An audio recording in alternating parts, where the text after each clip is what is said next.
우리 가족도 아닌데 뭘 챙겨줘야 하니? 시어머니가 검정 비닐봉투를 제 발 앞으로 던지셨습니다. 팔순잔치 연회장이었어요. 하객 62명이 보는 앞에서요. 신우이한테는 순금 반지 580만 원, 황금돼지 820만 원을 주셨어요. 저한테요? 유통기한 1년 지난 홍삼 캔디 한 봉지였습니다. 편의점 할인 스티커가 붙어 있었어요. 1,200원이라고요. 28년을 모셨습니다. 새벽 4시에 일어나서 전복죽 끓이고 기저귀 갈아드리고 병원 모시고 다녔어요. 명절마다 11시간씩 부엌에 서 있었습니다. 제가 시댁에 쓴 돈이 7억 3,440만 원이에요. 그런데 그 대가가 1,200원짜리 봉투였습니다. 그 사람들은 몰랐을 겁니다. 제가 28년 동안 영수증 한 장도 안 버렸다는 걸요. 2,847건의 증거가 있다는 걸요. 저를 노인학대범으로 몰고 인터넷에 제 얼굴 올리고 이혼 소송까지 걸었어요. 그런데 말입니다. 전부 제 손으로 되갚아줬습니다. 그럼 제 이야기를 시작해 보겠습니다. 오늘의 사연을 시작하기 전에 구독과 좋아요를 눌러주시면 감사드리겠습니다. 안녕하세요. 저는 61세 이순희입니다. 결혼 전에는 작은 식당에서 주방 일을 했어요. 재료비 하나하나 적어가며 원가 계산하는 게 제 일이었죠. 콩나물 한 봉지가 얼마고 두부 한 모가 얼마인지 그날그날 가계부에 꼼꼼히 적었습니다. 그때는 몰랐어요. 그 습관이 35년 후 제 인생을 지키는 무기가 될 줄은요. 여러분, 며느리로 산다는 게 어떤 건지 아시죠? 저는 28년을 시어머니 박복순 씨를 모시고 살았습니다. 시아버지 돌아가신 2003년부터요. 그 세월 동안 제가 시댁에 쓴 돈이 얼마인 줄 아세요? 7억 3,440만 원입니다. 생활비 180만 원씩 28년, 병원비 120만 원씩 15년, 명절마다 경조사마다 뜯기고 또 뜯겼어요. 제 용돈은요? 한 달에 8만 원이었습니다. 그마저도 시어머니가 용돈 더 달라고 하시면 3만 원 덜어서 보태드렸어요. 그런데 말입니다. 팔순잔치 그날 저는 제가 이 집에서 어떤 존재인지 똑똑히 깨달았습니다. 서울 강남 한정식집이었어요. 대관료 480만 원, 하객 62명, 식사비 1,240만 원. 남편 박재홍 씨 카드로 결제됐지만 그 돈 어디서 나왔겠습니까? 제가 관리하는 생활비 통장에서 빠져나갔죠. 신우이 박영숙 씨는 뭐라고 했는지 아세요? 박영숙 씨가 손톱을 다듬으며 말했습니다. 아이고, 옳게. 이번 어머니 잔치 말이야. 강남 그 집이 제일 낫다더라. 거기 예약 좀 잡아봐. 나는 요새 피부가 다니느라 눈코 뜰 새 없이 바쁘네. 올케가 살림꾼이니까 알아서 척척 잘할 거지. 믿어. 그 한마디에 1,720만 원이 제 어깨 위로 떨어졌습니다. 저는 아무 말도 못하고 고개만 끄덕였어요. 여러분, 제가 왜 그랬을까요? 35년을 그렇게 살아왔으니까요. 입을 열면 예민하다, 참으면 착하다 소리 듣는 게 며느리 인생이었습니다. 잔치 당일 연회장 좌석 배치표를 받습니다. 시어머니 자리 양옆에는 신우이 가족 4명이 앉게 되어 있었어요. 저와 남편은요, 입구 쪽 보조 테이블 8번이었습니다. 구석 중에 구석이요. 하객들 드나드는 문 바로 옆이라 찬바람이 휘윙 들어왔어요. 저는 그 자리에 앉아서 국 한 그릇도 제대로 못 떴습니다. 빈 접시 치우랴, 하객 안내하랴 정신이 없었거든요. 축하 순서가 됐을 때였습니다. 시어머니가 마이크를 잡고 신우이를 부르셨어요. 영수가, 우리 강아지 이리 좀 와봐라. 신우이가 앞으로 나가자 시어머니가 붉은 비단 보자기를 건넸습니다. 신우이가 그걸 풀었는데 여러분, 순금 반지였어요. 580만 원짜리, 그리고 황금돼지 장식 820만 원짜리, 합치면 1,400만 원입니다. 연회장이 술렁였어요. 친척들이 어머 어머 하면서 박수를 쳤습니다. 시누이가 반지를 손가락에 끼고 이리저리 돌려보며 웃었습니다. 어머나, 엄마, 이거 진짜 순금이야? 어머머, 너무 예쁘다. 근데 이거 꽤 무겁네. 엄마, 역시 우리 엄마가 최고야.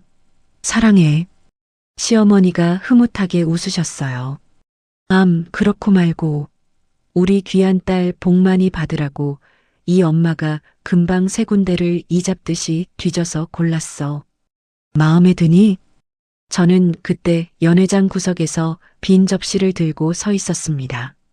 손님들 식사 끝난 그릇을 치우고 있었거든요. 기름기 묻은 접시가 손에서 미끄덩거렸어요.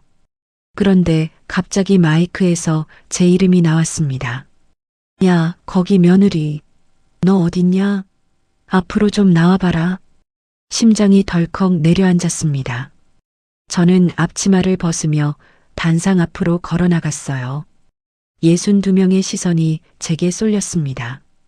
시어머니 손에는 검정 비닐봉투가 들려 있었어요. 시장에서 생선 담아주는 그 봉투 있잖아요. 시커멓고 얇아서 안이 비치는 그 봉투요. 시어머니가 그 봉투를 제 발 앞으로 던졌습니다. 툭 하고 바닥에 떨어지는 소리가 났어요. 연회장이 조용해졌습니다. 시어머니가 마이크에 대고 말씀하셨어요. 자, 이거 가져가라. 너는 뭐 우리 집안 핏줄도 아니고 남남인데 내가 뭘 거창하게 챙겨주겠니? 그래도 오늘 고생 좀 한 것 같길래 빈손으로 보내기 뭐해서 하나 챙겼다. 감사히 받아라. 여러분, 그 소리가 연회장 스피커를 통해 울려 퍼졌습니다. 62명 하객이 다 들었어요. 제 귀가 멍해졌습니다. 우리 가족도 아닌데라는 말이 머릿속에서 맴돌았어요. 28년을 모셨는데 가족이 아니라고요? 저는 허리를 굽혀 봉투를 집어들었습니다. 손이 부들부들 떨렸어요. 고개를 들 수가 없었습니다. 자리로 돌아오는 7초가 7시간처럼 느껴졌어요. 그 사이 아무도 말을 걸지 않았습니다. 눈을 마주치는 사람도 없었어요. 그런데 시누이가 뭘 했는지 아세요? 휴대폰을 들고 그 장면을 찍고 있었습니다. 동영상으로요. 입꼬리가 올라간 게 보였어요. 저는 자리에 앉아서 봉투를 무릎 위에 올려놨습니다. 남편 박재홍 씨는 옆에서 고개를 숙이고 핸드폰만 만지작거리고 있었어요. 한마디도 안 했습니다. 당신 왜 그래요? 한마디가 그렇게 어려웠을까요? 잔치가 끝나고 오후 6시쯤 집에 왔습니다. 현관문을 닫고 방에 들어가 봉투를 열었어요. 안에 뭐가 있었는지 아세요? 홍삼 캔디 한 봉지였습니다. 그것도 유통기한이 1년이나 지난 거요. 봉지 겉면에 편의점 할인 스티커가 붙어 있었어요. 1,200원이라고 적혀 있었습니다. 정가가 4,800원인데 할인받아 1,200원에 산 거죠. 봉지를 열어보니까 캔디 세 알이 녹아서 서로 엉겨 붙어 있었습니다. 여러분, 제 마음이 어땠겠습니까? 시누이한테는 순금 반지 580만 원, 황금돼지 820만 원. 저한테는 유통기한 지난 홍삼 캔디 1,200원. 4,833배 차이입니다. 제가 계산해 봤어요. 28년 세월이 1,200원이었습니다. 저는 침대에 앉아서 봉투를 무릎에 올려놓고 계산기를 두드렸습니다. 결혼 초기 7년은 시어머니가 시아버지랑 따로 사셨어요. 시아버지 돌아가신 2003년부터 우리 집으로 모셨죠. 그때부터 계산했습니다. 생활비 180만 원 곱하기 12개월 곱하기 28년 6억 480만 원. 병원비 120만 원 곱하기 12개월 곱하기 15년 2억 1,600만 원. 시어머니 당뇨 진단받은 2010년부터 약값이 들었거든요. 명절 경조사비 연 800만 원 곱하기 28년 2억 2,400만 원. 가전교체, 난방비 같은 잡비 6,960만 원. 총합 7억 3,440만 원. 저는 계산기 화면을 사진으로 찍었습니다. 그리고 휴대폰에 폴더를 하나 만들었어요. 기록이라고 이름 붙였습니다. 그게 시작이었어요. 그날 밤 출가한 딸 수진이한테 카톡을 보냈습니다. 오늘 할머니 잔치 잘 끝났어라고만 썼어요. 수진이가 답장을 보내왔습니다. 엄마, 진짜 고생 많았어. 우리 애가 갑자기 열이 펄펄 나서 못 가서 너무 미안해. 할머니가 엄마한테 수고했다고 용돈이라도 좀 주셨어? 34살 딸아이는 육아하느라 정신이 없었습니다. 그 애한테까지 걱정 끼치고 싶지 않았습니다. 남편은 거실 소파에서 TV를 보고 있었어요. 저는 방문을 닫았습니다. 그리고 기록 폴더에 오늘 날짜를 적었어요. 그 옆에 이렇게 썼습니다. 검정 비닐봉투 홍삼 캔디 1,200원. 여러분, 그날 밤 저는 잠이 오지 않았습니다. 천장을 보며 생각했어요. 28년 동안 뭘 한 걸까? 새벽 4시에 일어나 전복죽 끓이고 병원 모시고 다니고 명절마다 20인분상 차리고 그게 다 뭐였을까요? 1,200원. 유통기한 지난 홍삼 캔디 3알. 그게 제 28년의 값이었습니다. 팔순잔치 다음 날이었습니다. 새벽 4시 반에 방문 두드리는 소리가 났어요. 쿵쿵쿵. 잠결에 벌떡 일어났습니다. 문을 여니까 시어머니가 복도에 서 계셨어요. 잠옷바람에 맨발이셨습니다. 순이야, 나 전복죽 먹고 싶다. 저는 눈을 비볐습니다. 시계를 보니까 4시 32분이었어요. 창밖은 아직 깜깜했습니다. 어머니, 지금요? 냉장고에 전복이 없는데요.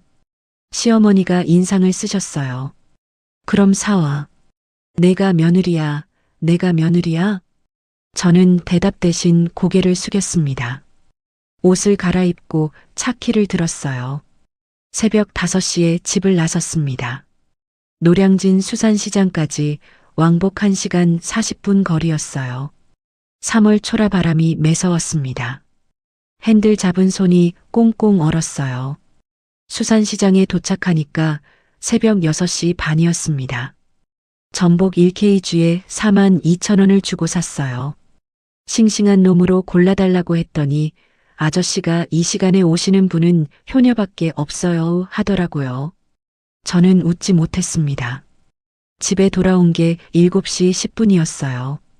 바로 부엌으로 들어갔습니다.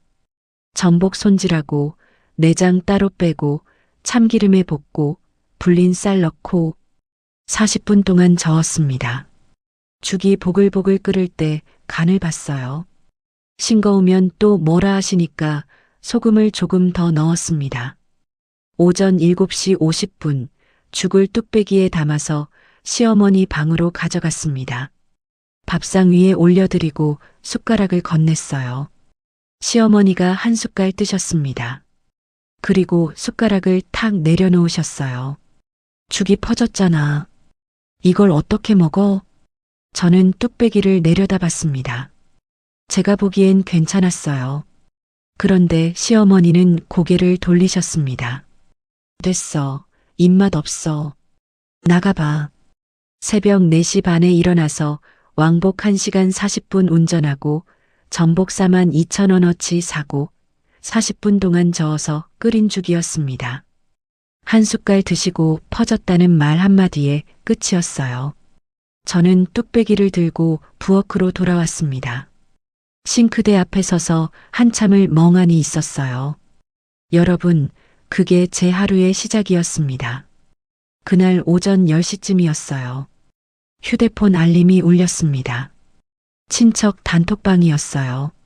47명이 있는 방인데 신우이가 뭔가를 올렸더라고요. 눌러봤더니 동영상이었습니다.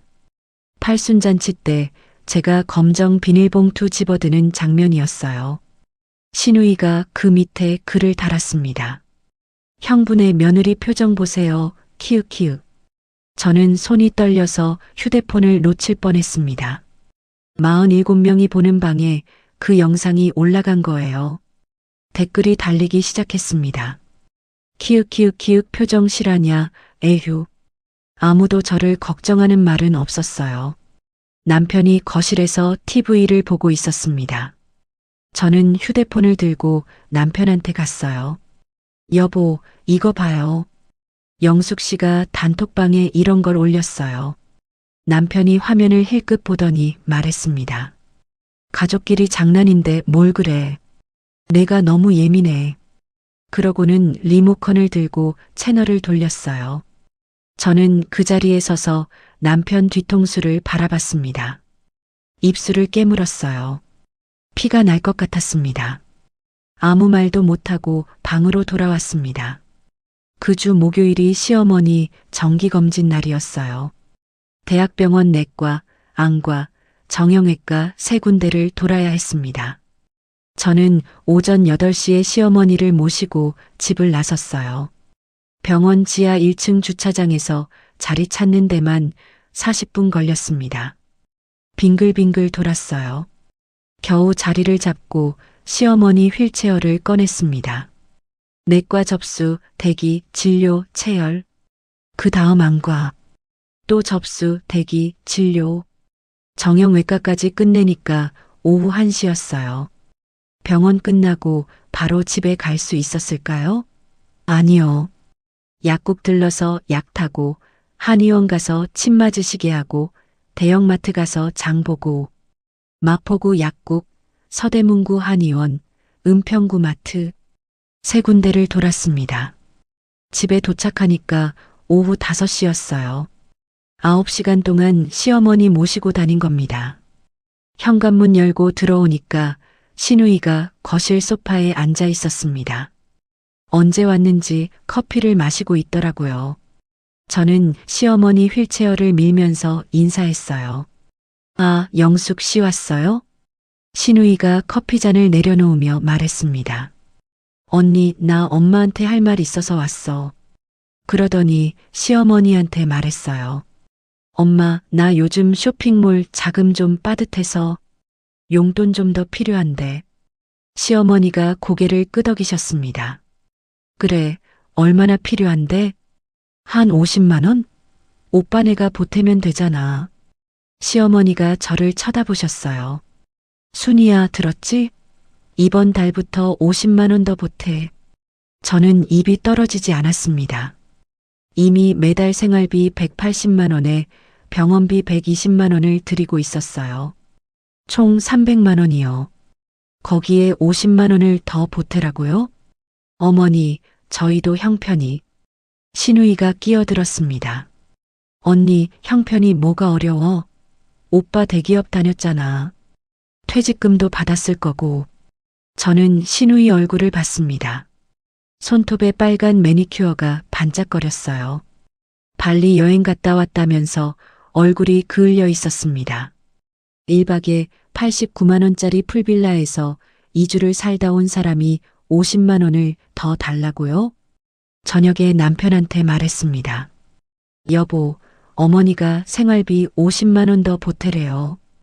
영숙 씨한테 줄 용돈이 필요하대요. 남편이 TV에서 눈을 떼지 않고 말했어요. 그래, 그럼 내가 알아서 줄이면 되잖아. 뭘 나한테 그래.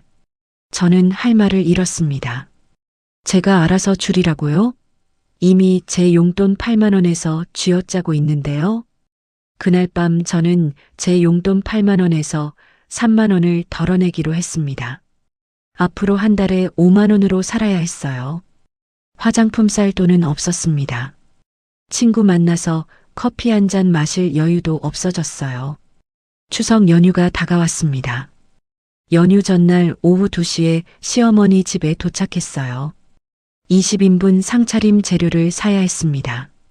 마트에서 장을 봤는데 계산대에서 금액이 찍혔어요. 87만 원. 제 카드로 결제했습니다. 집에 돌아와서 오후 3시부터 요리를 시작했어요. 갈비찜, 잡채, 동그랑땡, 전, 나물 5가지. 11시간 동안 부엌에 서 있었습니다. 다리가 퉁퉁 부었어요. 허리가 끊어지는 것 같았습니다. 새벽 2시에 겨우 끝내고 설거지를 시작했어요. 3시간 30분 걸렸습니다. 새벽 5시 30분에 겨우 눕혔어요. 2시간 자고 아침 8시에 일어났습니다.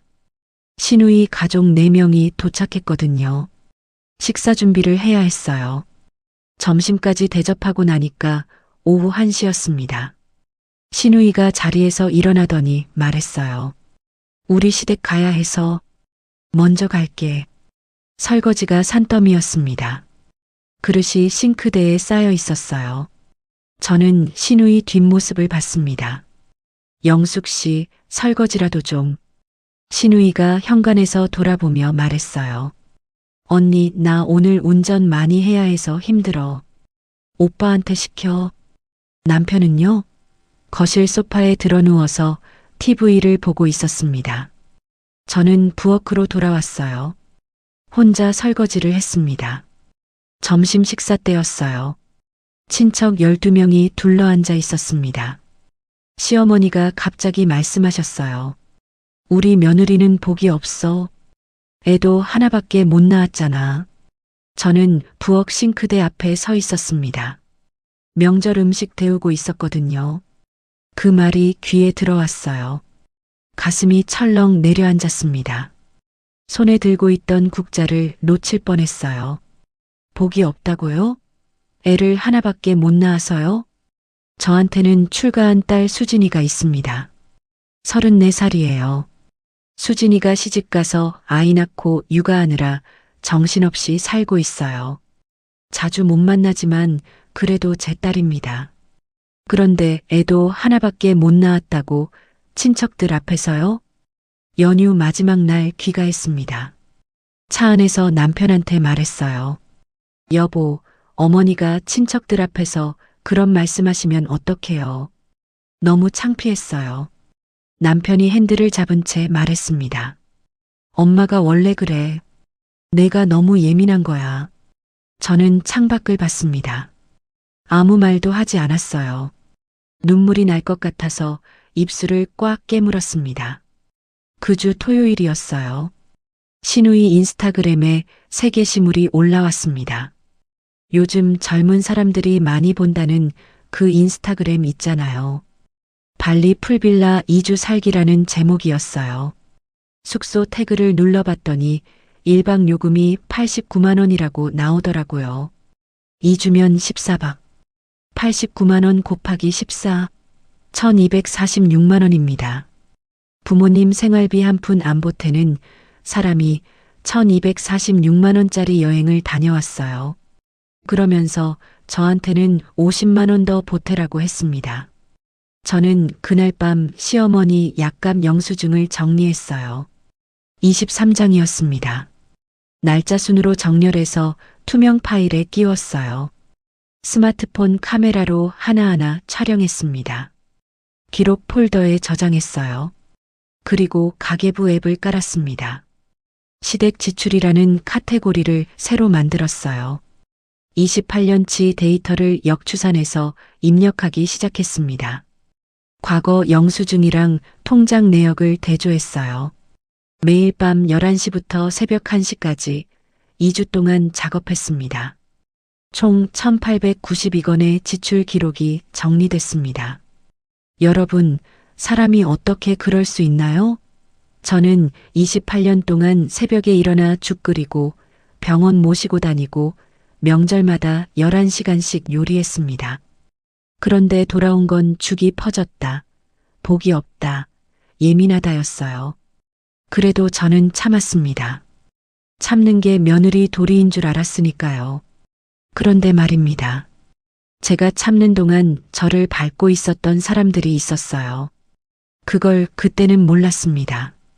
추석 연휴가 끝나고 10월 첫째 주 화요일이었습니다. 오후 3시쯤 휴대폰이 울렸어요. 시어머니가 쓰러지셨다는 연락이었습니다. 대형마트 주차장에서였대요. 장 보시다가 갑자기 쓰러지셨다고 했습니다. 저는 앞치마도 못 벗고 차에 올랐어요. 응급실까지 40분 걸렸습니다. 신호등마다 걸렸어요. 손이 떨려서 핸들을 제대로 잡기가 힘들었습니다. 응급실에 도착하니까 시어머니가 침대에 누워 계셨어요. 의식은 있으셨습니다. MRI를 찍었다고 했어요. 담당 의사가 저를 불렀습니다. 보호자분이세요? 네, 며느리입니다. 의사가 MRI 사진을 보여주며 말했어요. 경도인지장애입니다. 치매 초기 단계로 보시면 됩니다. 앞으로 24시간 보호자 동반이 필요합니다. 24시간이요. 저는 그 말에 멍해졌습니다.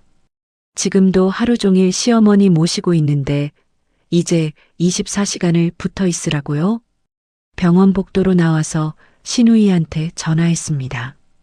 영숙 씨, 어머니가 치매 초기 판정 받으셨어요.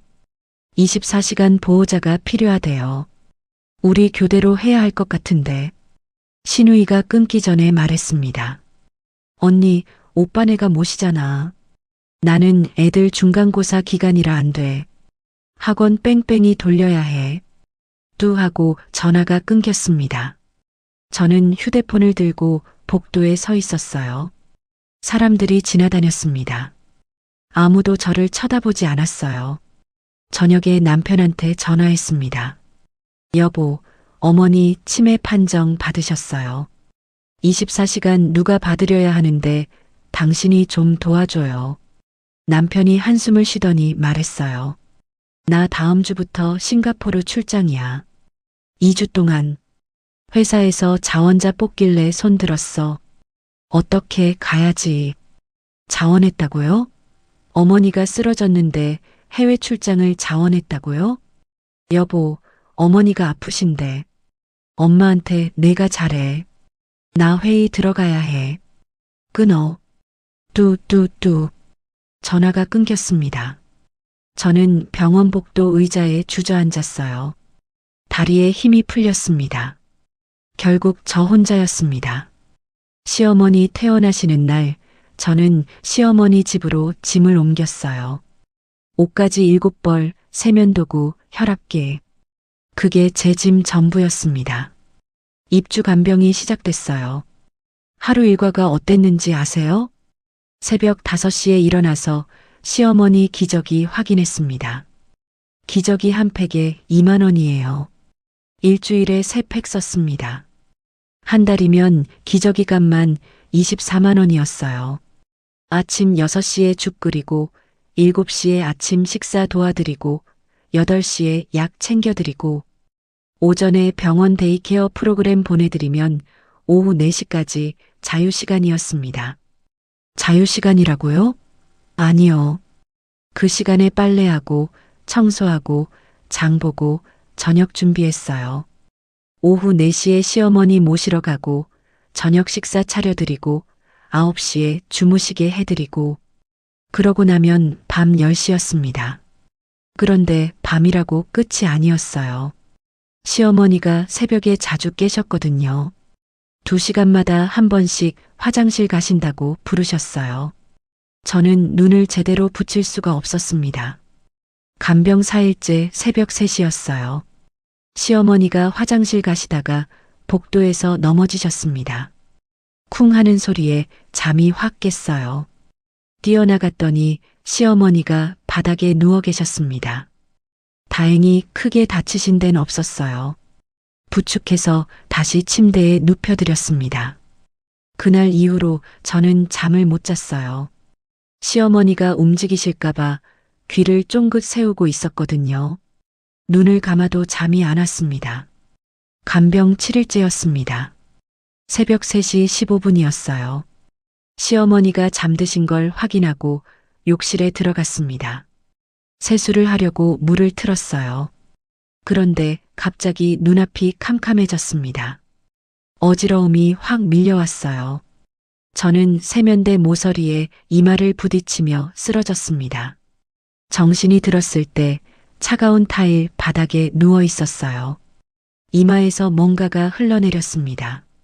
손으로 만져보니까 피었어요.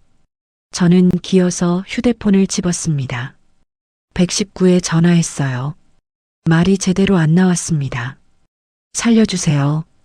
구급대원이 왔을 때 저는 욕실 바닥에 쓰러져 있었어요. 들것에 실려서 병원으로 갔습니다. 서울 서대문구 소재 종합병원 응급실이었어요. 눈을 떴을 때 하얀 천장이 보였습니다. 코에 산소호흡기가 꽂혀 있었어요. 팔에는 수액줄이 연결되어 있었습니다. 의사가 침대 옆에 서 있었어요. 이순희 씨, 정신이 드세요? 저는 고개를 끄덕였습니다. 만성피로 누적이에요. 저혈압에 경미한 뇌진탕까지 있습니다. 입원 3일 권고합니다. 의사가 제 눈을 들여다보며 말했어요. 이대로 가시면 정말 쓰러져서 못 일어나십니다. 본인 몸 좀 챙기세요. 저는 아무 말도 못했습니다. 눈물이 흘렀어요. 주먹으로 눈을 닦았습니다. 입원실로 옮겨졌습니다. 4인실이었어요. 침대에 누워서 휴대폰을 확인했습니다. 남편한테서 문자가 와 있었어요. 딱 한 통이었습니다. 엄마 잘 부탁해. 나 회의 중. 퇴원하면 연락해. 여러분, 제 마음이 어땠겠습니까? 저는 쓰러져서 응급실에 실려왔습니다. 이마에서 피가 났어요. 의사가 못 일어나십니다라고 했습니다. 그런데 남편이 보낸 문자가 뭐였냐고요. 엄마 잘 부탁해. 시어머니 걱정이었어요. 저 걱정이 아니라요. 아내가 쓰러졌는데 괜찮냐는 말 한마디가 없었습니다. 저는 휴대폰을 이불 위에 내려놓았어요. 천장을 봤습니다. 하얀 천장에 형광등이 깜빡거렸어요. 35년을 같이 살았습니다. 그 사람한테 저는 뭘까요? 시어머니 간병하는 사람? 밥 차려주는 사람? 청소하는 사람? 남편이라는 사람한테 저는 사람이 아니었어요. 입원 3일째 되는 날 오후 퇴원 수속을 밟았습니다. 병원비 47만 원을 내고 시어머니 집으로 돌아왔어요. 이마에 밴드를 붙인 채로요. 집에 들어오니까 시어머니가 거실에 앉아 계셨어요. 저를 보시더니 말씀하셨습니다. 왔어? 너 없으니까 밥이 맛이 없더라. 저 걱정은 없으셨어요. 밥맛이 없었다는 말만 하셨습니다. 그날 저녁 시어머니 통장 정리를 도와드렸어요. 농협 통장이었습니다. 잔액을 확인하려고 거래 내역을 훑어보다가 이상한 걸 발견했습니다. 최근 3개월간 큰 금액이 빠져나가 있었어요. 7월 3일 700만 원 이체, 7월 28일 800만 원 이체, 8월 15일 600만 원 이체, 9월 5일 700만 원 이체, 총 2,800만 원이었습니다. 이체받은 계좌는 전부 국민은행이었어요. 저는 시어머니께 여쭤봤습니다. 어머니, 이 돈은 어디로 보내신 거예요? 2,800만 원이나 빠져나갔어요. 시어머니가 고개를 갸웃하셨어요. 내가 그랬나 기억이 안 나. 저는 가슴이 덜컥 내려앉았습니다. 2,800만 원을요? 기억이 안 나신다고요? 저는 신우이한테 전화했어요. 영숙 씨, 어머니 통장에서 2,800만 원이 빠져나갔어요. 혹시 알아요? 신우이가 퉁명스럽게 대답했습니다. 엄마가 직접 하신 거예요. 왜 난리예요? 아니, 그 돈이 어디로 간 건지. 언니, 우리 엄마 돈 우리 엄마 마음대로 쓰는 건데 뭔 상관이에요? 참견 좀 그만해요. 뚜 하고 전화가 끊겼습니다. 저는 이상했습니다.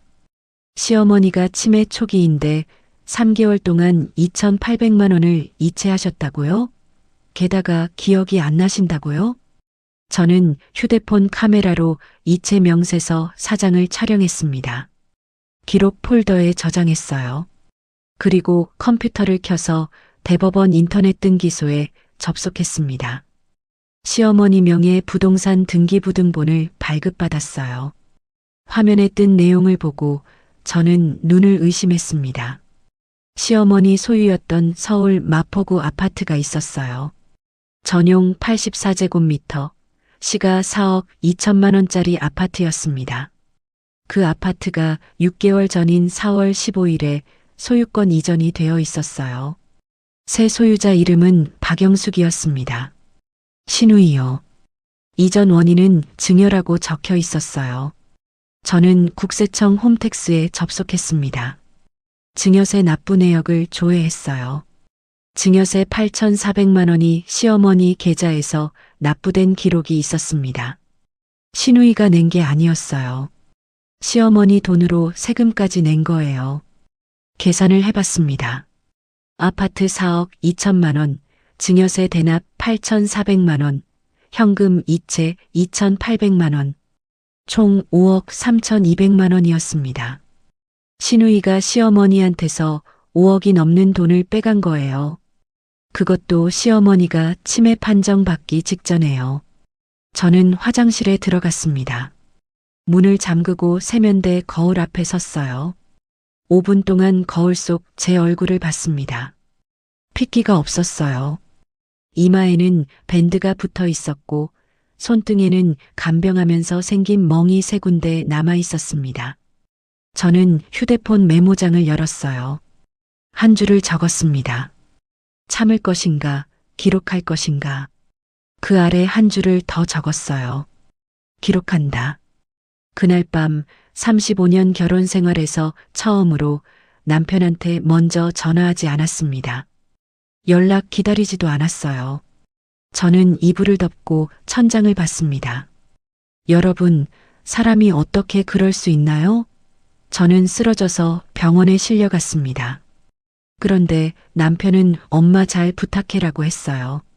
신우이는 시어머니 재산 5억을 빼갔습니다. 시어머니는 밥이 맛이 없더라고 했어요. 28년 동안 저는 뭘 한 걸까요? 새벽에 일어나 죽 끓이고 기저귀 갈아드리고 병원 모시고 다녔습니다. 그 대가가 뭐였냐고요? 병원 침대에서 받은 문자 한 통. 엄마 잘 부탁해. 그게 전부였습니다. 퇴원 후 2주째 되는 날이었습니다. 서대문구 종합병원 외래 진료가 있었어요. 뇌진탕 경과 관찰 때문이었죠. 오전 10시에 대기실 의자에 앉아 있었습니다. 이마에 붙인 밴드는 떼었지만 아직 흉터가 남아 있었어요. 대기 번호표를 보고 있는데 누군가 옆에 앉았습니다. 간호사였어요. 흰 가운을 입은 중년 여자분이었습니다. 저를 힐끗 보더니 말을 걸었어요. 어르신, 손등에 멍이 많으시네요.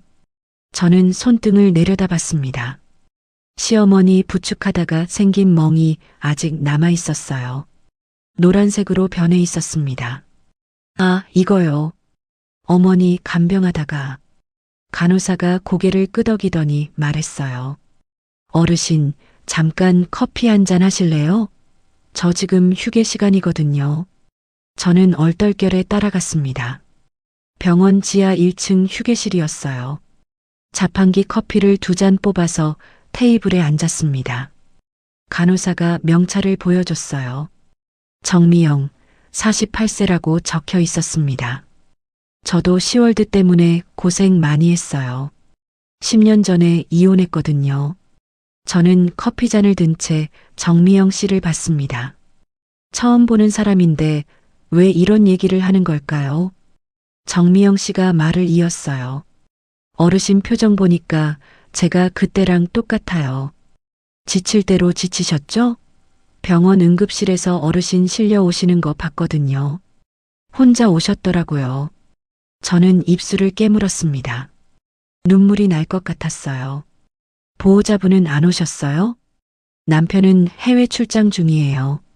신우이는 바쁘대요. 정미영 씨가 한숨을 쉬었습니다. 그래서 어르신 혼자 쓰러지신 거예요. 아무도 안 챙겨주니까. 저는 고개를 숙였습니다. 자판기 커피가 식어가고 있었어요. 정미영 씨가 제 손을 잡았습니다.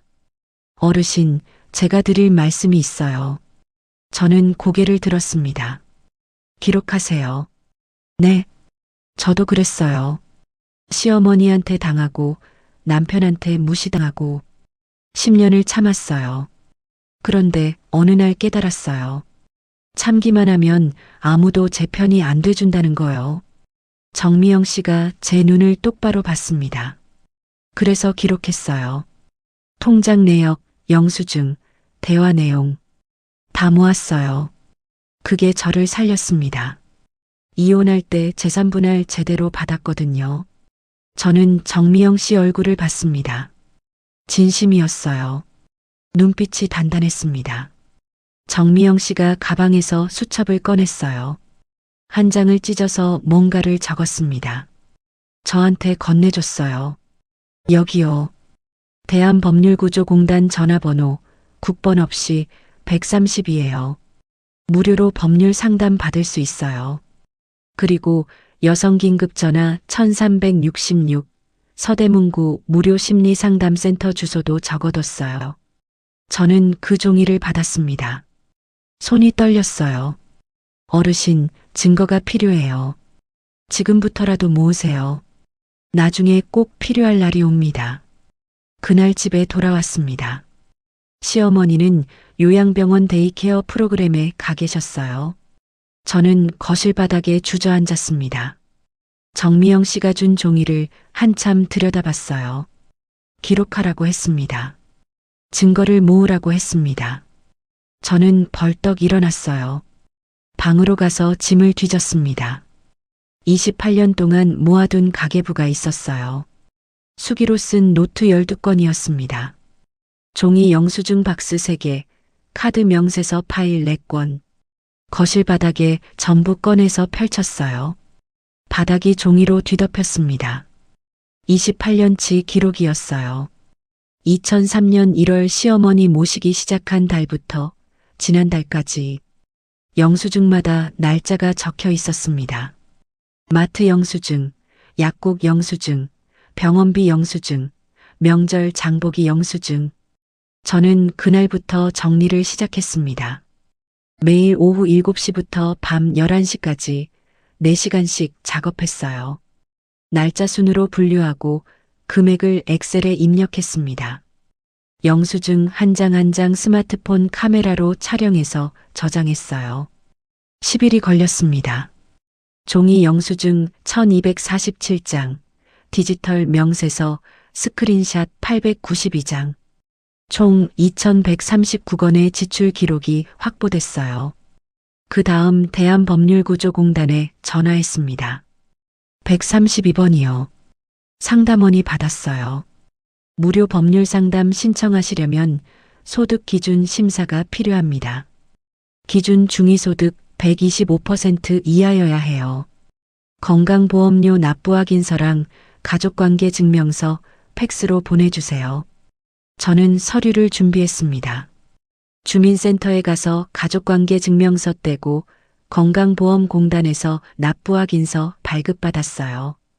팩스로 보냈습니다. 3일 후 전화가 왔어요. 이순희님, 무료 법률 지원 대상자로 선정되셨습니다. 상담 일정은 다음 주 수요일 오후 2시 서울중앙집으로 오시면 됩니다. 저는 전화를 끊고 주먹을 꽉 쥐었습니다. 심장이 두근거렸어요.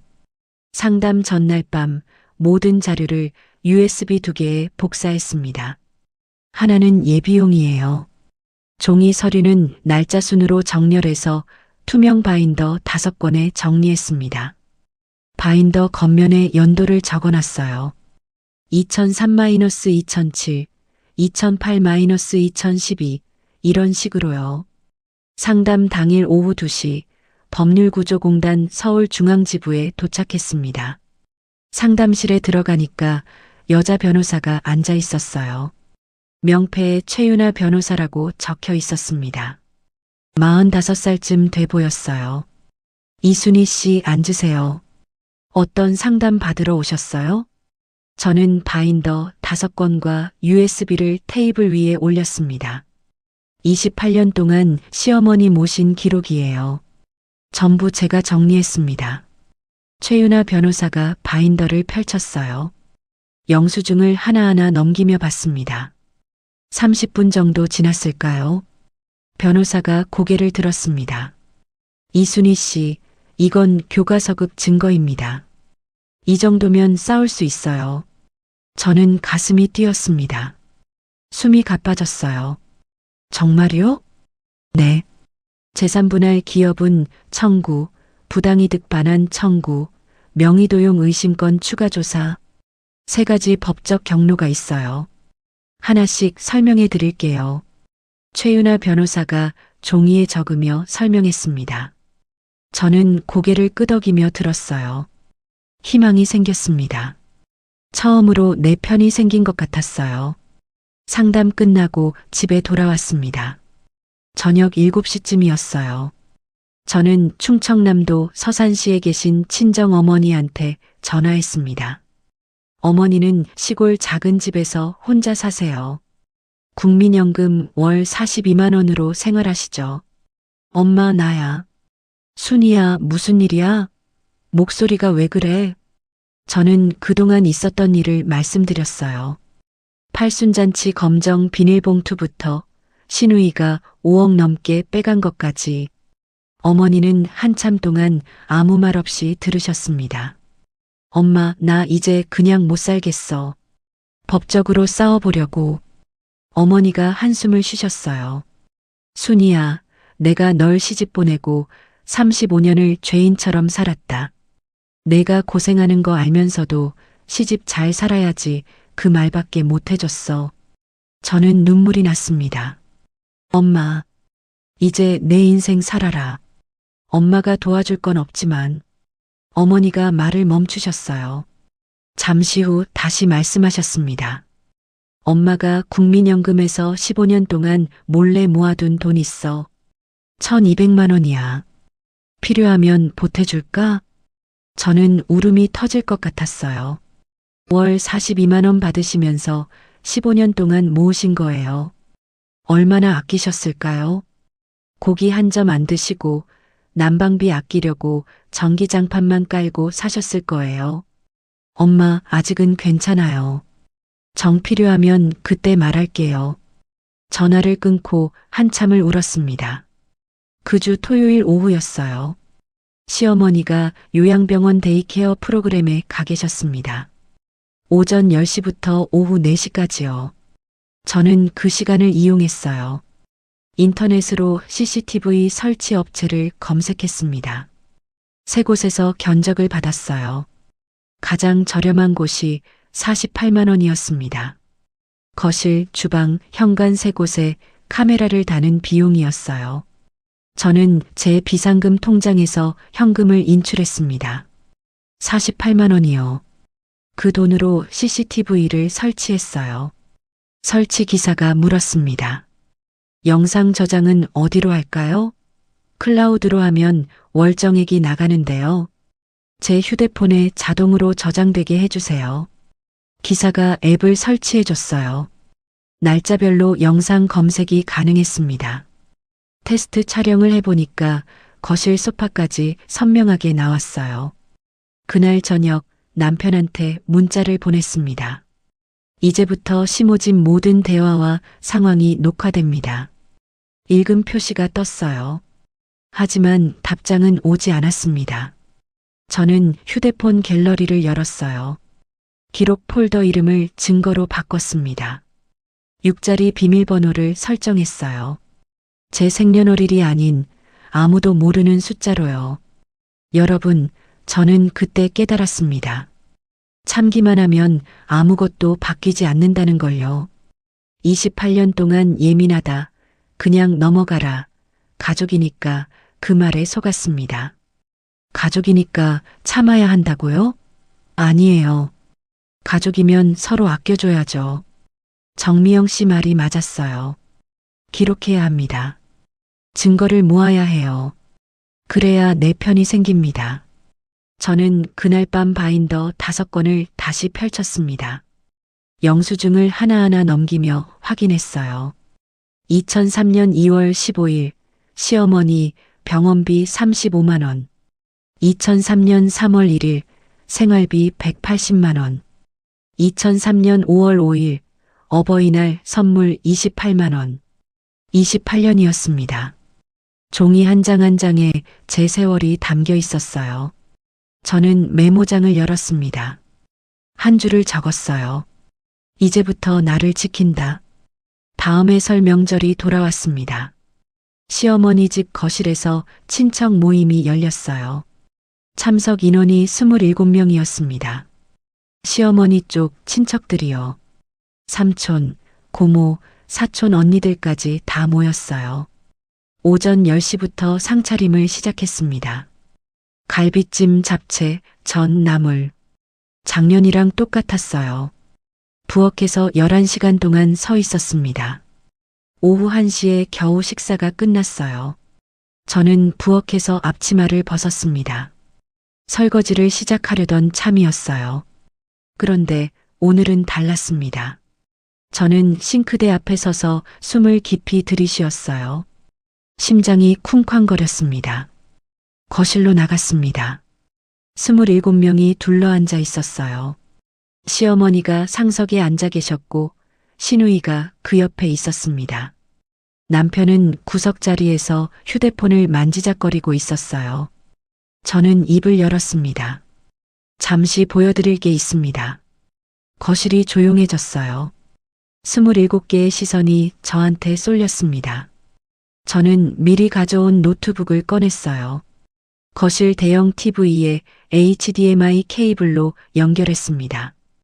55인치 화면에 불이 들어왔어요. 시누이가 눈을 치켜떴습니다. 언니, 갑자기 뭐 하는 거예요? 저는 대답하지 않았어요. 노트북 자판을 눌렀습니다. 첫 번째 화면이 떴어요. 28년치 시댁 지출 내역 요약표.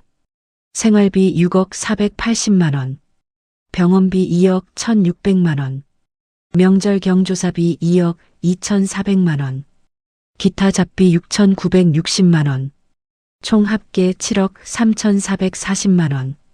거실이 술렁였습니다. 친척들이 웅성거리기 시작했어요. 뭐야, 저게 다 뭐야? 7억이 넘는다고? 저는 두 번째 화면을 띄웠습니다. 15명의 마포구 아파트 등기부등본. 증여일자 4월 15일, 수증자 박영숙. 그 옆에 증여세 8,400만 원 납부 내역이 나왔어요. 납부자는 시어머니 계좌였습니다. 세 번째 화면이 떴습니다. 시모 계좌, 시누이 계좌 이체 내역.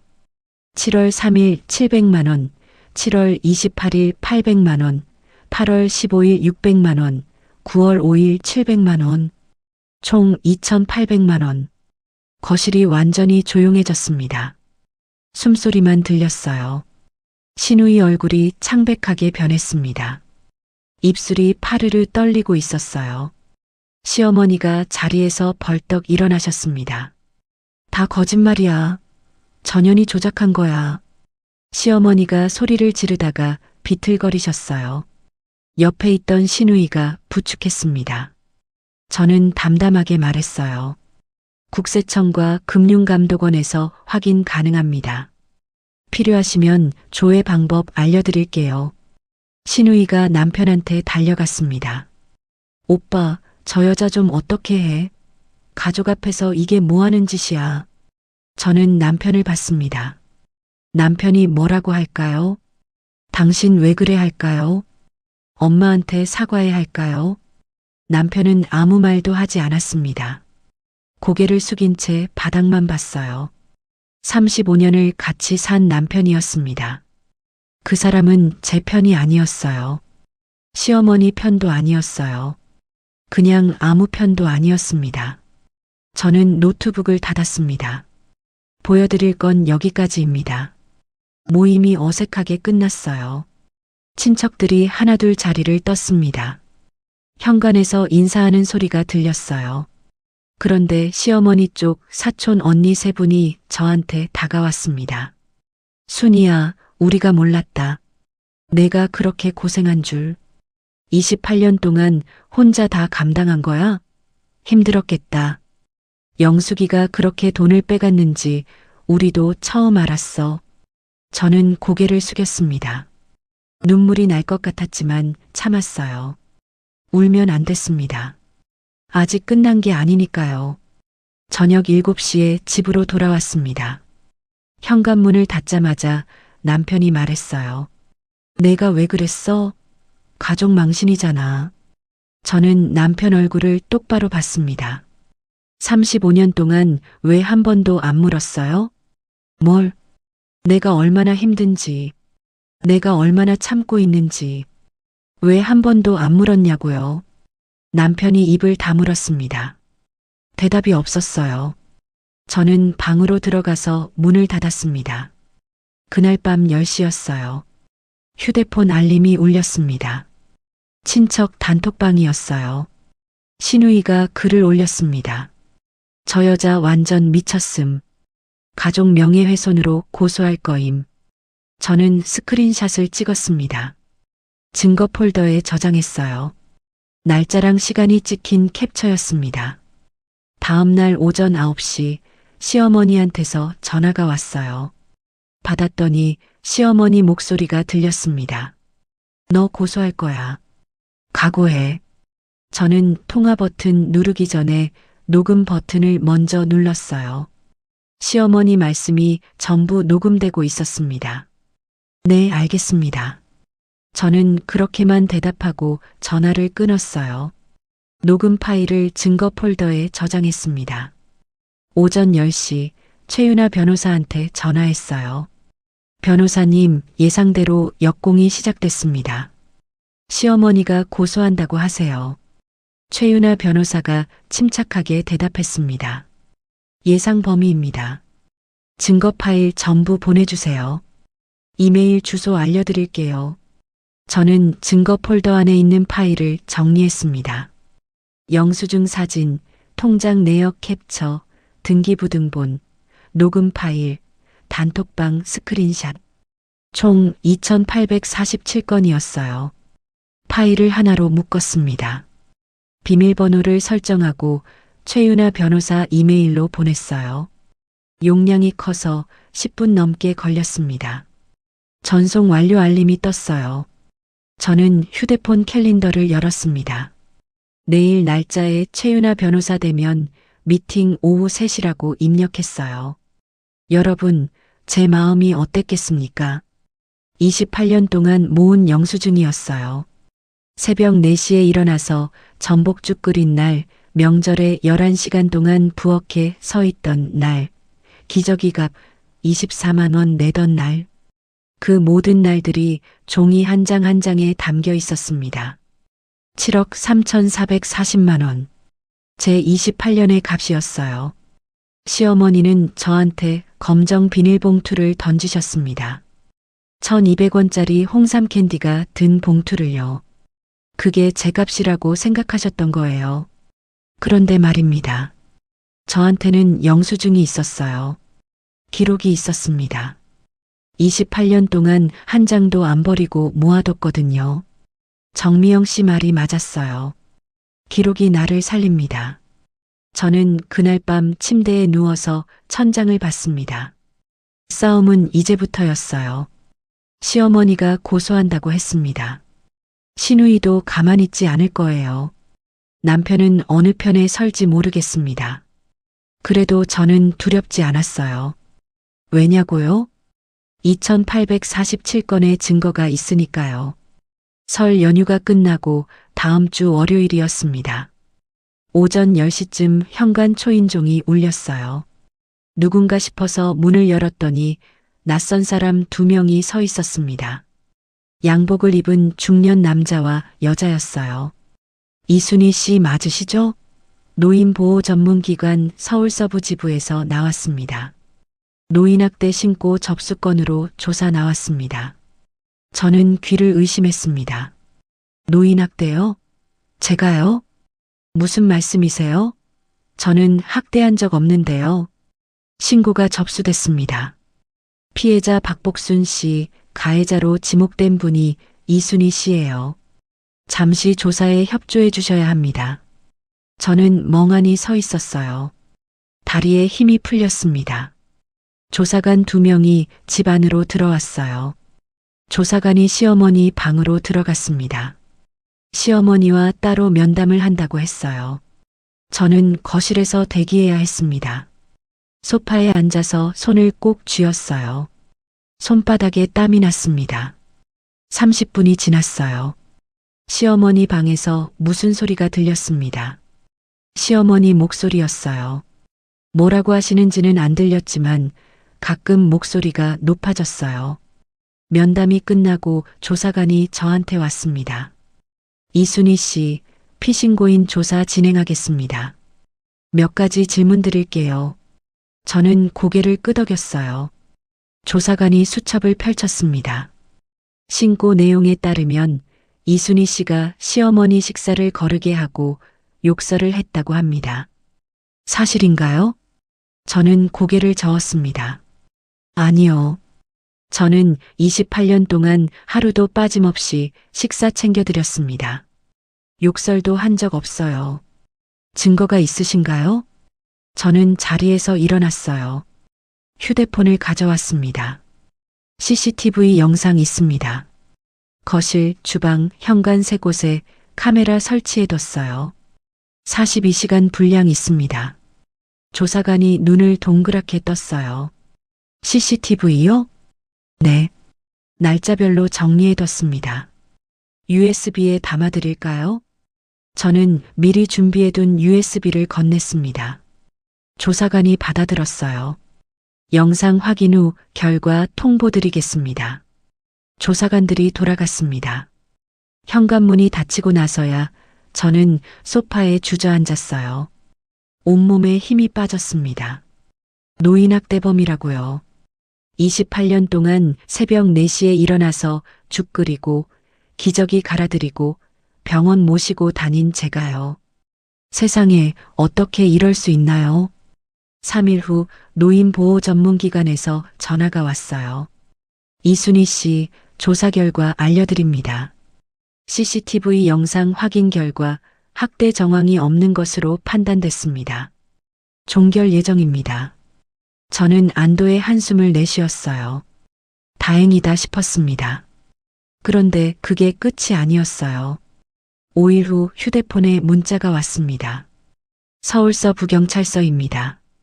노인학대 혐의 관련 출석 요청합니다. 다음 주 수요일 오전 10시 시어머니와 시누이가 경찰에 추가 고소장을 제출한 거예요. 노인보호 전문기관에서 종결됐는데 경찰에 또 신고한 겁니다. 출석 당일 오전 10시 서울서 부경찰서 형사과에 도착했어요. 조사실에 들어가니까 조사관이 서류를 펼쳤습니다. 이순희 씨, 피고소인 진술 받겠습니다. 고소인 박복순 씨와 박영숙 씨가 제출한 진술서입니다. 한번 보시겠어요? 저는 진술서를 받아들었어요. 손이 떨렸습니다. 내용을 읽었습니다. 며느리 이순희가 2024년 10월부터 2025년 1월까지 식사를 거르게 하고 죽어버려라는 욕설을 수차례 했다. 저는 눈을 의심했어요. 죽어버려라요? 제가 그런 말을 했다고요?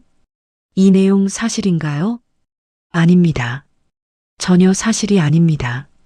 저는 가방에서 USB를 꺼냈어요. CCTV 영상 42시간 분량이 담긴 USB였습니다. 날짜별로 편집해서 15개 파일로 정리해뒀어요. 그리고 식사 준비 사진 127장도 있었습니다. 타임스탬프가 찍힌 사진들이요. 이게 증거입니다. CCTV 영상이랑 식사 준비 사진이에요. 날짜별로 다 정리해뒀습니다. 조사관이 USB를 받았어요. 영상 분석 후 연락드리겠습니다. 경찰서를 나왔습니다. 저는 길가에 서서 한참을 멍하니 있었어요. 사람들이 지나다녔습니다. 아무도 저를 쳐다보지 않았어요. 집에 돌아와서 화장실에 들어갔습니다. 변기 뚜껑에 앉아서 10분 동안 눈을 감고 있었어요. 눈물이 흘렀습니다. 참으려고 했는데 참아지지 않았어요. 여러분, 제 마음이 어땠겠습니까? 28년 동안 시어머니 모셨습니다. 새벽에 일어나 죽 끓이고 병원 다니고 기저귀 갈아드렸어요. 그런데 그 시어머니가 저를 노인학대범으로 신고했습니다. 죽어버려라 했다고요. 한 번도 그런 말 한 적 없어요. 경찰 출석 이틀 후였습니다. 등기 우편이 왔어요. 서울가정법원에서 온 서류였습니다. 떨리는 손으로 뜯어봤어요. 이혼소송 및 위자료 청구서, 원고 박재홍, 피고 이순희, 청구 금액 위자료 5천만 원. 남편이 저를 고소한 거예요. 이혼소송을요. 그것도 위자료 5천만 원을 청구했습니다. 소장 내용을 읽었어요. 배우자 이순희 61세가 계획적으로 가족을 이간질하고 재산 탈취를 시도했다. 저는 소장을 들고 멍하니 서 있었습니다. 계획적으로 이간질했다고요? 재산 탈취를 시도했다고요? 28년 동안 7억 3,440만 원을 쏟아부은 사람이 저인데요. 그 주 토요일이었어요. 휴대폰 알림이 울렸습니다. 신우이 인스타그램에 새 게시물이 올라왔다고 지인이 연락해줬어요. 요즘 젊은 사람들이 많이 본다는 인스타그램 있잖아요. 신우이 계정 이름은 YOUNGSUKPARKLIFESTYLE였습니다. 게시물 제목이 악독한 며느리 실체 공개였어요. 저는 손이 떨려서 휴대폰을 떨어뜨릴 뻔했습니다. 게시물을 눌러봤어요. 제 얼굴 사진이 있었습니다. 친척 모임 때 찍힌 사진이었어요. 허락도 없이 가져다 쓴 거죠. 사진 옆에 글씨가 적혀 있었습니다. 노인학대범, 사기꾼, 우리 가족을 파탄낸 여자. 저는 눈앞이 캄캄해졌어요. 심장이 쿵쾅거렸습니다. 댓글을 봤어요. 340개가 달려 있었습니다. 신고 가능한가요? 경찰에 알려야 하는 거 아님? 저런 사람이 아직도 활보하고 다닌다고? 게시물 업로드 24시간 만에 조회수가 1만 2천을 넘었어요. 모르는 사람들이 저를 욕하고 있었습니다. 제 얼굴을 보면서요. 월요일 오전이었습니다. 직장에서 전화가 왔어요. 저는 서대문구 초등학교 급식실에서 시간제 조리원으로 일하고 있었거든요. 월급 98만 원짜리 일이었습니다. 관리자가 전화를 받았어요. 이순희 씨, 인터넷에 이상한 글이 돌던데요. 학교로 민원 전화가 몇 통 왔어요. 저는 가슴이 철렁 내려앉았습니다. 당분간 출근 보류하세요. 상황 정리되면 연락드릴게요. 전화가 끊겼어요. 저는 휴대폰을 들고 멍하니 앉아 있었습니다. 98만 원이었어요. 한 달에 98만 원. 그 돈으로 제 용돈 내고 친정 어머니 약값 보태드렸는데 그 일자리마저 잃게 생긴 거예요. 저는 친정 어머니한테 전화했습니다. 충청남도 서산시 시골 작은 집에 혼자 계신 어머니요. 엄마 나야. 순이야 무슨 일이야? 목소리가 왜 그래? 저는 울음을 참으며 말했어요. 엄마 조금만 더 버텨주세요. 어머니가 한숨을 쉬셨습니다. 순이야 내가 무너지면 나도 못 산다. 버텨야 해. 전화를 끊고 한참을 울었습니다. 최윤아 변호사한테 연락했어요. 변호사님, 신우이가 인터넷에 제 사진이랑 이름 올렸어요. 노인학대범이라고요. 직장에서도 출근 보류하래요. 최윤아 변호사가 침착하게 말했습니다. 명예훼손입니다. 민사소송 가능해요. 그리고 무고죄 역고소도 준비합시다. 증거자료 다 갖고 계시죠? 네, 다 있어요. 좋습니다. 두 가지 동시에 진행합시다. 저는 신우이 인스타그램 게시물을 스크린샷 찍었습니다. 타임스탬프가 보이게요. 친척 단톡방 대화 캡처도 했어요. 경찰 출석 통지 문자도 저장했습니다. 전부 증거 폴더에 넣었어요. 그 주말 친정 어머니한테서 입금 알림이 왔습니다. 농협 계좌로 1,200만 원이 들어왔어요. 어머니가 15년 동안 모으신 비상금이었습니다. 월 42만 원 연금에서 아끼고 아껴서 모은 돈이요. 저는 어머니한테 문자를 보냈어요.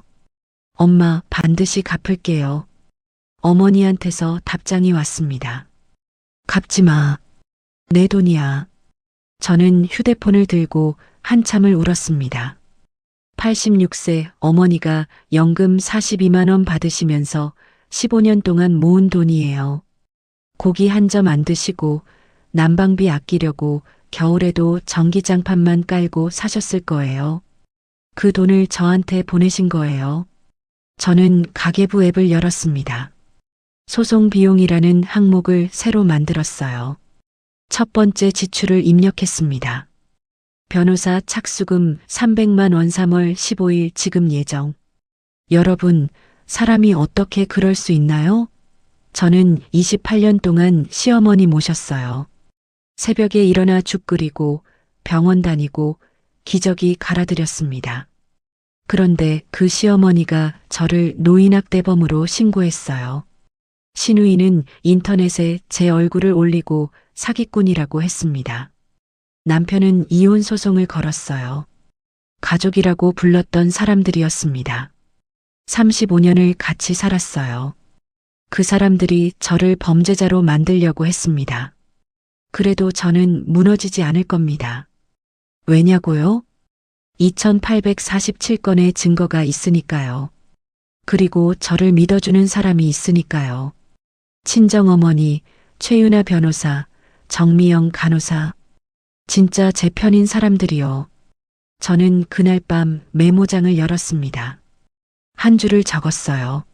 무너지지 않는다. 경찰 조사가 끝나고 3주가 지났습니다. 어느 날 오후에 등기 우편이 왔어요. 서울서부경찰서에서 보낸 서류였습니다. 떨리는 손으로 뜯어봤어요. 노인학대 혐의 무혐의 처분 통보서. 저는 그 종이를 들고 한참을 서 있었습니다. 무혐의요. 제가 학대한 적 없다는 게 증명된 거예요. CCTV 영상 42시간이 저를 살렸습니다. 그날 오후 최윤아 변호사 사무실로 갔어요. 무혐의 통보서를 들고요. 변호사님, 무혐의 나왔어요. 최윤아 변호사가 고개를 끄덕였습니다. 예상대로입니다. 이제 역공 갈 차례예요. 고소장 준비해뒀습니다. 여기 서명하세요. 테이블 위에 서류 2장이 놓여 있었어요. 첫 번째 서류는 무고죄 형사 고소장이었습니다. 피고소인은 박복순, 박영숙, 시어머니와 신우이요. 두 번째 서류는 명예훼손 민사소송장이었어요. 피고 박영숙, 청구 금액 5천만 원. 저는 펜을 들었습니다. 손이 떨렸어요. 28년을 모셨던 시어머니를 고소하는 거였습니다. 35년 동안 가족이라고 불렀던 사람들을요. 그런데 말입니다. 그 사람들이 먼저 저를 범죄자로 만들려고 했어요. 노인학대범이라고요. 인터넷에 제 얼굴을 올리고 사기꾼이라고 했습니다. 제 직장까지 빼앗으려고 했어요. 저는 서명했습니다. 박복순, 박영숙. 두 사람 이름 옆에 제 도장을 찍었어요. 이혼소송 1차 변론 기일이 잡혔습니다. 서울가정법원이었어요. 오후 2시에 법정에 들어갔습니다. 남편 박재홍 씨가 반대편 자리에 앉아 있었어요. 35년을 같이 산 사람이었습니다. 눈도 마주치지 않더라고요. 판사가 말했습니다. 원고 측 변호인 주장하세요. 남편 측 변호사가 일어났어요. 원고 박재홍 씨는 35년간 가정을 위해 성실히 일했습니다. 그러나 피고 이순희 씨는 가족 갈등을 조장하고 재산 탈취를 시도했습니다. 위자료 5천만 원을 청구합니다. 저는 입술을 깨물었어요. 가족 갈등을 조장했다고요? 재산 탈취를 시도했다고요? 최윤아 변호사가 일어났습니다. 재판장님, 증거자료 제출하겠습니다. 변호사가 바인더 5건과 USB를 제출했어요. 제가 28년 동안 모은 영수증과 통장 내역이었습니다. 피고 이순희 씨는 28년간 시어머니를 부양하며 총 7억 3,440만 원을 지출했습니다. 반면 원고 박재홍 씨는 퇴직금 1억 8천만 원 중 1억 원을 여동생 박영숙 씨에게 송금했습니다. 차용증은 없습니다. 판사가 서류를 넘기며 봤어요. 눈썹이 올라갔습니다. 차용증 없이 1억 원을요? 남편 측 변호사가 당황한 표정을 지었어요. 남편이 고개를 숙였습니다. 자료 정리가 체계적이군요. 판사가 말했습니다. 저는 가슴이 뛰었어요. 28년 동안 영수증 한 장 안 버리고 모은 보람이 있었습니다. 2차 변론 기일이 열렸어요. 시어머니 측 대리인이 나왔습니다. 시어머니가 직접 출석하지는 않았어요. 피해자 박복순 씨는 치매 환자입니다. 기억 오류로 인한 진술이었습니다. 며느리를 학대범으로 신고한 건 병으로 인한 착오였습니다. 최윤아 변호사가 서류를 들었어요. 재판장님, 박복순 씨의 병원 진료 기록입니다. 여기 보시면 경증 인지장애, 일상 의사소통 및 금융거래 판단 능력 유지라고 적혀 있습니다. 치매로 인한 착오가 아닙니다. 판사가 진료 기록을 확인했어요. 고개를 끄덕였습니다.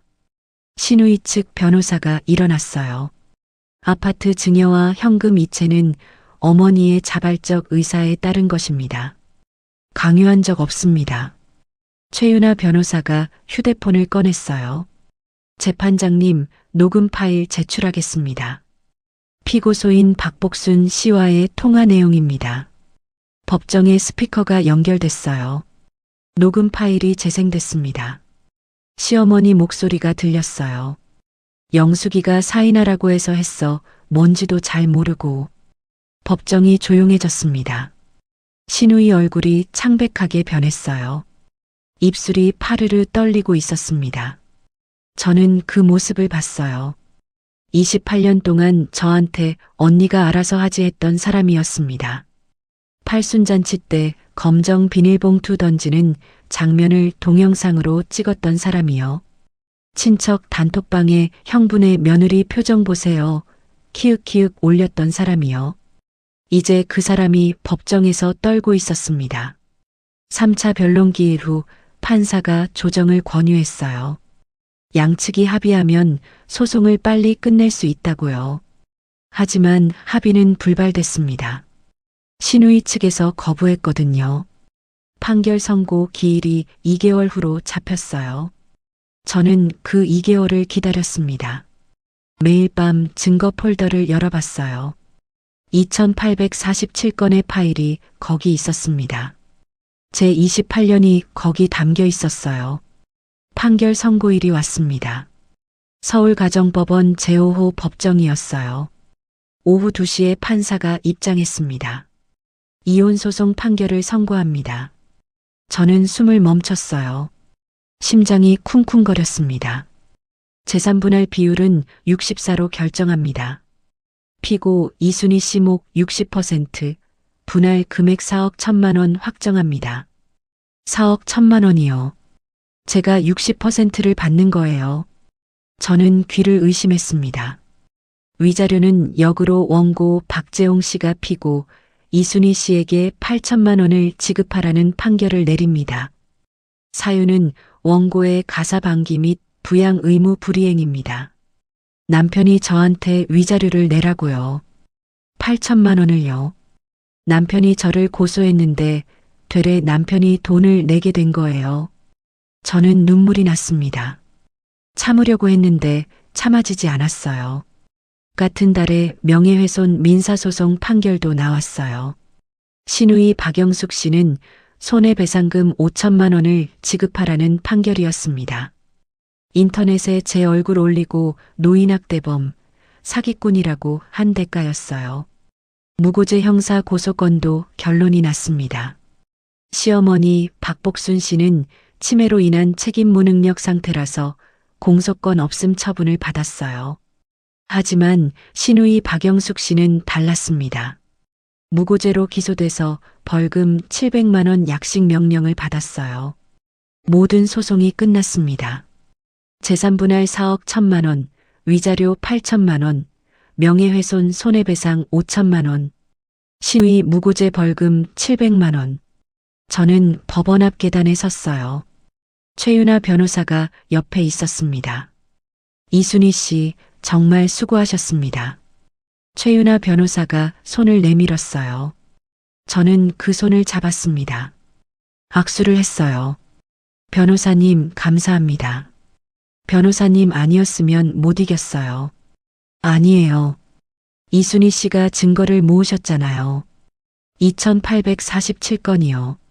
저는 그걸 정리했을 뿐이에요. 저는 고개를 끄덕였습니다. 28년 동안 영수증 한 장 안 버리고 모은 게 저를 살렸어요. 앞으로 좋은 일만 있으실 겁니다. 최윤아 변호사가 말했어요. 저는 고개를 숙여 인사했습니다. 집에 돌아와서 증거 폴더를 열었어요. 하위 폴더를 하나 만들었습니다. 종결이라고 이름 붙였어요. 판결문 스캔본 사건을 저장했습니다. 이혼 소송, 재산 분할, 명예훼손, 무고죄. 사장의 판결문이 거기 들어갔어요. 저는 충청남도 서산시에 계신 친정어머니한테 전화했습니다. 엄마, 나야. 다 끝났어요. 어머니가 아무 말씀 안 하셨어요. 5초 동안 침묵이 흘렀습니다. 전화기 너머로 어머니 숨소리만 들렸어요. 그리고 흐느끼는 소리가 났습니다. 순이야, 잘했다, 잘했어. 저도 울었습니다. 전화기를 붙들고 한참을 울었어요. 전화를 끊고 창문을 열었습니다. 바깥 공기가 차가웠어요. 깊게 들이마셨습니다. 3월 바람이 볼을 스쳤어요. 저는 휴대폰 캘린더를 열었습니다. 한 줄을 입력했어요. 새 출발 D-30. 여러분, 28년이었습니다. 새벽 4시에 일어나서 죽 끓이고 병원 모시고 다니고 기저귀 갈아드렸어요. 명절마다 11시간씩 부엌에 서 있었습니다. 그 대가로 검정 비닐봉투를 받았어요. 1200원짜리 홍삼 캔디가 든 봉투요. 그런데 말입니다. 저한테는 영수증이 있었어요. 2847건의 증거가 있었습니다. 그게 저를 살렸어요. 정미영 간호사 말이 맞았습니다. 기록이 나를 살립니다. 판결 확정 후 한 달이 지났습니다. 어느 날 오후에 휴대폰 알림이 울렸어요. 농협 계좌 입금 알림이었습니다. 재산분할금 4억 1천만 원. 입금 완료. 저는 휴대폰 화면을 한참 들여다봤어요. 숫자가 진짜인지 몇 번이나 확인했습니다. 진짜였어요. 2주 후에 또 알림이 왔습니다. 위자료 8천만 원 입금. 그리고 며칠 뒤에 신우이 손해배상금 5천만 원도 들어왔어요. 총 5억 4천만 원이었습니다. 제 계좌에 5억이 넘는 돈이 찍혀 있었어요. 61년 살면서 처음 보는 숫자였습니다. 입금 확인하자마자 친정 어머니한테 전화했어요. 엄마, 나야. 돈 들어왔어요. 엄마가 보내준 1200만 원 지금 바로 보낼게요. 순이야, 그 돈은 내 돈이야. 갚지 마. 아니에요, 엄마. 빌린 돈은 갚아야죠. 저는 바로 송금했습니다. 1200만 원을 어머니 계좌로요. 15년 동안 연금 42만 원에서 아끼고 아껴서 모은 돈이었어요. 어머니한테 하루라도 빨리 돌려드리고 싶었습니다. 어머니한테서 전화가 왔어요. 순이야, 이 돈 다시 보낼 거야. 엄마, 제발 받으세요. 그 돈으로 겨울 이불 새로 사시고 고기도 좀 드세요. 이제 엄마도 좀 편하게 사셔야죠. 어머니가 한참 말이 없으셨어요. 그리고 작은 목소리로 말씀하셨습니다. 순이야, 고맙다. 저는 전화기를 붙들고 울었습니다. 그 주말에 인터넷을 켰어요. 부동산 사이트에 들어갔습니다. 검색창에 강원도 속초시 바닷가 아파트라고 쳤어요. 매물이 쭉 나왔습니다. 저는 35년 동안 바다를 본 적이 없었어요. 신혼여행 때 제주도 갔던 게 마지막이었습니다. 그 후로는 시어머니 모시느라, 명절 준비하느라, 병원 다니느라 여행 한 번 못 갔어요. 매물 3곳을 추렸습니다. 다음 주말에 속초로 내려갔어요. 혼자 KTX 타고 갔습니다. 창밖으로 풍경이 지나갔어요. 논밭이 보이고 산이 보이고 터널을 지나니까 바다가 보였습니다. 저는 창문에 이마를 대고 바다를 봤어요. 파란 물결이 반짝거렸습니다. 눈물이 났어요. 왜 우는지 모르겠는데 눈물이 멈추지 않았습니다. 속초역에서 내려서 부동산 3곳을 돌았어요. 첫 번째 집은 너무 낡았습니다. 두 번째 집은 바다가 안 보였어요. 세 번째 집을 보러 갔습니다. 조양동 소재 아파트였어요. 15층이었습니다. 현관문을 열고 들어갔는데 거실 창문으로 바다가 보였어요. 동해 바다가 한눈에 들어왔습니다. 저는 거실 창 앞에 서서 한참을 바라봤어요. 수평선이 보였습니다. 하늘과 바다가 맞닿은 곳이요. 61년 살면서 이런 풍경은 처음이었어요. 이 집으로 할게요. 부동산 사장님이 웃었어요. 좋은 선택하셨어요. 전용 59제곱미터, 매매가 2억 3천만 원입니다. 저는 계약서에 서명했습니다. 계약금 2,300만 원을 그날 바로 입금했어요. 잔금은 2개월 후로 잡았습니다. 서울로 돌아오는 KTX 안에서 창밖을 봤어요. 해가 지고 있었습니다. 하늘이 주황색으로 물들었어요. 저는 휴대폰을 꺼내서 요양보호사 교육원을 검색했습니다. 28년 동안 시어머니 간병했잖아요. 새벽에 일어나서 죽 끓이고 기저귀 갈아드리고 병원 모시고 다녔습니다. 그 경험이 쓸모없는 게 아니었어요. 자격증을 따면 일을 할 수 있었습니다. 서울 은평구에 있는 교육원에 등록했어요. 이론 교육 80시간, 실기 교육 80시간, 현장 실습 80시간, 총 240시간 과정이었습니다. 교육이 시작됐어요. 매일 오전 9시부터 오후 5시까지 수업을 들었습니다. 어르신 돌보는 법, 응급상황 대처법, 치매 환자 케어법. 28년 동안 해온 일이었지만 체계적으로 배우니까 달랐어요. 교육 끝나고 저녁에는 이사 준비를 했습니다. 짐을 정리했어요. 버릴 건 버리고 가져갈 건 박스에 쌌습니다. 35년 동안 살던 집이었어요. 추억이 있는 물건도 있었지만 대부분은 필요 없는 것들이었습니다. 교육 3개월이 끝나고 필기 시험을 봤어요. 100점 만점에 92점이 나왔습니다. 합격이었어요. 합격증을 받은 날 사진을 찍었습니다. 친정 어머니한테 카톡으로 보냈어요. 엄마, 나 합격했어요. 어머니한테서 답장이 왔습니다. 우리 딸 대단하다. 자랑스럽다. 저는 휴대폰을 들고 웃었어요. 61살에 자격증 땄습니다. 새로운 시작이었어요. 이사 2주 전에 충청남도 서산시로 내려갔습니다. 친정어머니 집이요. 시골 작은 집이었어요. 마당에 감나무가 있었습니다. 어릴 때 그 나무에서 감 따먹던 기억이 났어요. 어머니 방에 들어갔습니다. 짐을 정리해야 했거든요. 옷가지, 이불, 사진 앨범, 제사용품, 택배 박스 12개에 쌌어요. 어머니가 방문 앞에 서 계셨습니다. 순이야, 이 집 떠나기 싫은데. 엄마, 바다 보이는 집이에요. 매일 아침 바다 보면서 일어나시면 얼마나 좋아요. 어머니가 고개를 끄덕이셨어요. 눈가가 젖어 있었습니다. 이사 당일이었어요. 오전 7시에 용달 트럭 한 대가 왔습니다.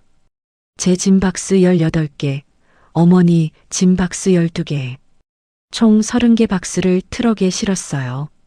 서울을 출발해서 오후 1시에 속초 아파트에 도착했습니다. 15층 현관문 앞에 섰어요.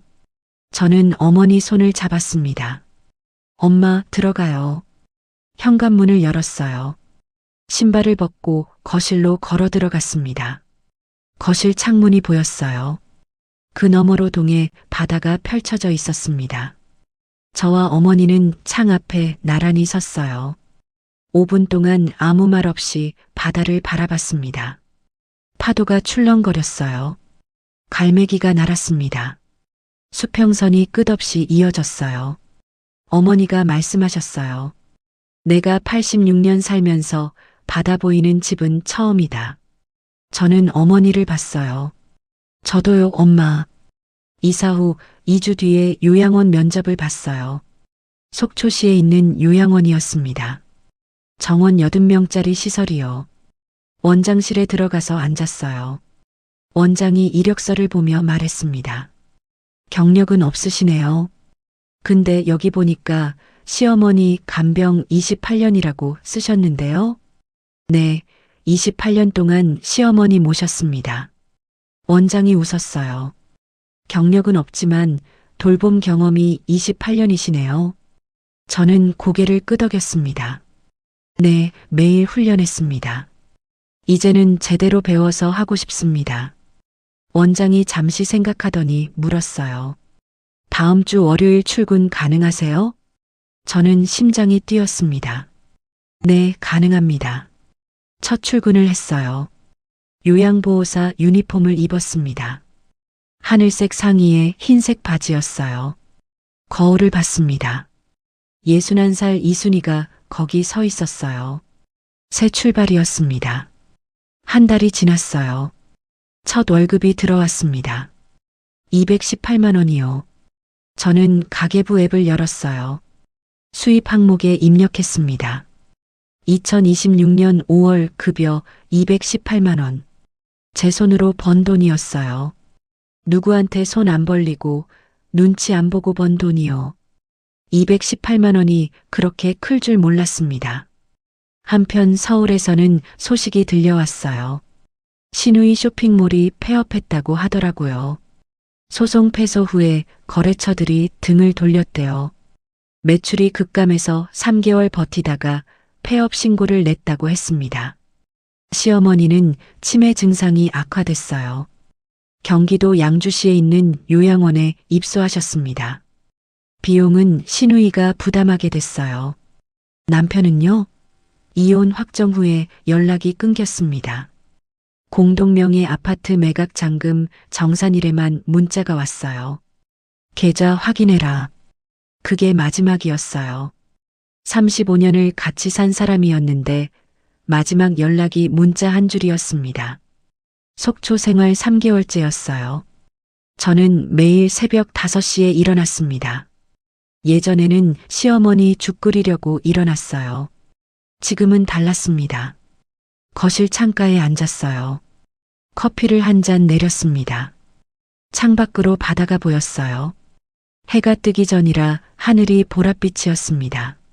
수평선이 조금씩 밝아지고 있었어요. 어머니가 옆 소파에 앉으셨어요. 신문을 읽고 계셨습니다. 강원일보였어요. 순이야. 네, 엄마. 이제 됐다. 저는 어머니를 봤어요. 어머니가 웃고 계셨습니다. 주름진 얼굴에 미소가 번져 있었어요. 네, 엄마.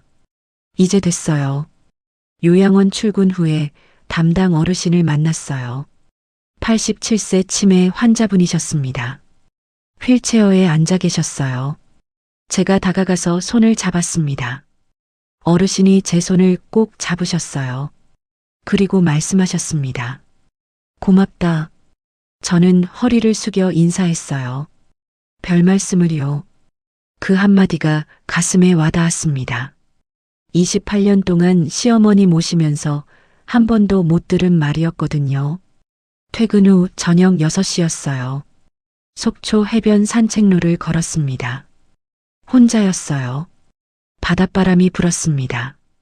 머리카락이 날렸어요. 파도 소리가 들렸습니다. 저는 휴대폰을 꺼냈어요. 메모장을 열었습니다. 한 줄을 적었어요. 삶이란 남을 위해 태우는 것이 아니라 나를 지키며 함께 걷는 것. 메모를 저장했습니다. 휴대폰을 주머니에 넣었어요. 해가 지고 있었습니다. 수평선 위로 주황빛이 번졌어요. 하늘이 붉게 물들었습니다. 저는 해변 끝까지 천천히 걸어갔어요. 여러분, 저는 61살의 새 인생을 시작했습니다. 28년 동안 시어머니 모시고 35년 동안 남편한테 무시당하고 검정 비닐봉투에 1200원짜리 인생 취급받았어요. 그런데 말입니다. 포기하지 않았습니다. 기록했어요.